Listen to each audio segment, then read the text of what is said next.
وقت کی نزاکت کو ملحوظ خاطر رکھتے ہوئے نہایت ہی اختصار کے ساتھ آپ تمام احباب کی محترم سماعتوں کی نظر چند معروضات اور انشاءاللہ اس کے بعد اجازت ہوگی. اس نامہ کلام میں نے قرآن کی آیت کی تلاوت کا شرف حاصل کیا. وَاعْتَصِمُوا بِحَبْلِ اللَّهِ جَمِيعًا وَلَا تَفَرَّقُوا، یعنی اللہ کی رسی کو مضبوطی سے تھامے رکھیں اور آپس میں تفرقے میں مت پڑیں. اس کے لیے علامہ اقبال کے ایک شعر کا سہارا لیتے ہوئے کو آگے بڑھاؤں گا کہ علامہ اقبال رحمۃ اللہ علیہ فرماتے ہیں کہ تیرے دریا میں طوفان کیوں نہیں ہے، خودی تیری مسلمان کیوں نہیں ہے، ابس ہے شکوے تقدیر یزداں تو خود تقدیر یزداں کیوں نہیں ہے.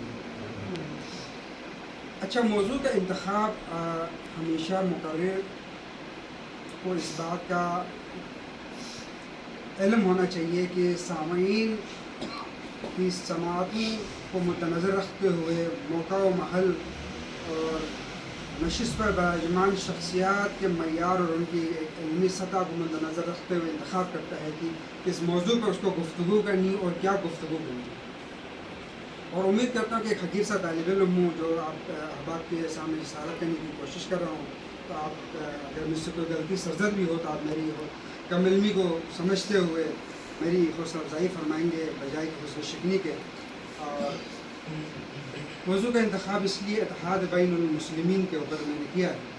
اور اتحاد بین المسلمین وقت کی اشد ضرورت اس امر کی ہے کہ زندگی میں دنیا میں بسنے والا ہر انسان کسی نہ کسی چیز سے منسلک ہے یا کسی نہ کسی چیز کو ہے، اور وہ چیزیں مختلف قسم کی ہو سکتی ہیں. کہ ہم بحیثیت انسان ایک قوم، ہمارے کلچر ویلیوز الگ ہیں، تو ہم مذہبی حوالے سے بھی ہمارے اندر جو ہے مختلف مذاہب جو ہے پروان چڑھ رہی ہے، اور مسلکی حوالے سے بھی ہر شخص کا اپنا ایک مسلک ہے اور اپنے ایک عقیدے کا اظہار کرتا ہے، اپنے عقیدے کے مطابق جو ہے اللہ کی بندگی کو انجام دے دیتا ہے. تو ضرورت اس امر کی ہے کہ ہمیں اپنے ذاتی عقائد، جن عقائد کی وجہ سے ہماری اگر اجتماعیت متاثر ہوتی ہے تو ہمیں کوشش کرنا چاہیے کہ ان عقائد کو، ان چیزوں کے اوپر ہم فوکس کریں جس کی وجہ سے ہماری اجتماعیت پروان چڑھے، جس کی وجہ سے ہماری اجتماعیت کی بقا ممکن ہو سکے. یہ اس صورت میں ہو سکتی ہے کہ اگر ہماری اجتماعیت کی بقا کس طرح ممکن ہو سکتی ہے، یہ اس وقت ہو سکتی ہے کہ جب ایک انسان کی اللہ نے انسان کو، دنیا میں اللہ نے ہر چیز کو خلق کیا، زمین، آسمان، سیارے، ستارے، ہر چیز کو خلق کیا. کبھی اللہ نے اپنی بڑائی پہ اور اپنی شان پہ جو ہے نا فخر محسوس نہیں کیا. لیکن جیسے اللہ نے انسان کو خلق کیا اور اس کو جب اشرف المخلوقات کا درجہ دیا تو اللہ نے کہا کہ تبارک اللہ احسن الخالقین، یعنی اللہ کتنا بہترین خلق کرنے والا. اس کے علاوہ قرآن کی ایک اور آیت میں اللہ تبارک و تعالیٰ فرماتے ہیں کہ لقد خلقنا الانسان فی احسن تقویم، ہم نے انسان کی بہترین سانچے میں رکھا. اچھا، اب انسان کو اشرف المخلوقات کا درجہ ملا کیا وجہ ہے، کس وجہ سے انسان کو اشرف المخلوقات کا درجہ دیا گیا، اور ایسی کون سی چیز ہے جس کی وجہ سے انسان کو جو ہے جانور پر فوقیت حاصل ہے. انسان کھاتا انسان بھی ہے، کھاتا جانور بھی، سوتا انسان بھی ہے، سوتا جانور، اٹھتا انسان بھی ہے، جانور بھی ہے. مطلب بہت ساری ایسے مشترکات ہیں جن پر انسان اور جانور دونوں ایک ہی صف میں کھڑے ہیں. لیکن ایک منزل ایسی آتی ہے، اس منزل پہ آ کر انسان جانور کو یہ کہنے پہ مجبور ہوتا ہے لکم دینکم ولی دین، یعنی آپ اپنے راستے، مجھے اپنے راستے پہ جانے دیجیے. وہ کون سی چیز ہے؟ وہ ہے کہ علم منطق پڑھنے والا حباب جانتے ہیں کہ خلق اللہ الانسان مفطورا علی التفکیر، یعنی اللہ نے انسان کی فطرت میں فکر کی، عقل جیسی ایک نعمت لے کر عطا کیا، خلق کیا اس کو.